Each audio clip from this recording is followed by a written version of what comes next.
প্রত্যেকদিন তো একরকম রান্না করি, আজকে একটু আলাদা রকম রান্না করার চেষ্টা করছি, দেখি কেমন হয় খেতে। প্রথমে আলুগুলো ডুমো ডুমো করে কেটেছি, দেখো এই ডুমো ডুমো করে আলু ভেজে নিয়েছি। তারপর তেলের উপরে মাংস দিয়েছি, মাংসটাকে একটু ভাজা হয়ে যাওয়ার পর তারপর আমি পেঁয়াজ দিয়েছি। এটা এখন ভাজবো, ভাজার পর আমি তারপরে এই যে আদা রসুন আর এখানে গোটা গরম মশলা বাটা আছে, এটা আমি দিয়ে দেবো। তারপর জিরে গুঁড়ো, হলুদ গুঁড়ো, লঙ্কা গুঁড়ো, ধনে গুঁড়ো এগুলো দেবো, দিয়ে হালকা আছে সিদ্ধ করবো। এই জল না দিয়ে দেখি চিকেনটা কেমন হয়।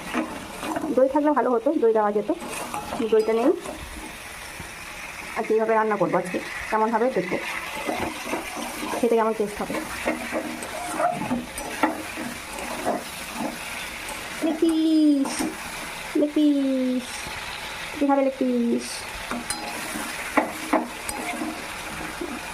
মাংস পিস দেখো।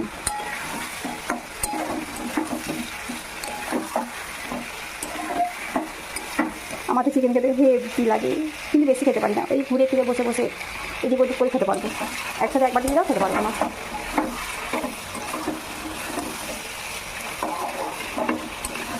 চলো রান্নাটা করে নিই, লাস্টে হলে আবার দেখাবো। এই চিকেনটাতে এবারে জল আলু না দিতাম কত ভালো লাগতো বলো তো খেতে, কিন্তু ওই বাঙালি আলু ছাড়া চলবে না, আলুটা চাই, সবেতেই আলু। কালারটা দেখেছো কি সুন্দর লাগছে। তো চলো ডুমো ডুমো আলু কাটাগুলো দিয়ে দিই, তাই ডুমো ডুমো করে আলু কেটেছি। একটু জল দিতে হবে। দেখো চিকেন কষা কষা তৈরি, এবার নামিয়ে দিলেই হয়ে যাবে।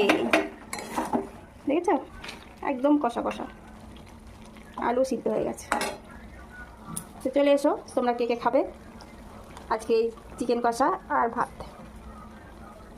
এখানে কিন্তু ফুটছে, তেল বেরোচ্ছে, একটা মশা খুব চালাচ্ছে আমাকে তখন থেকে।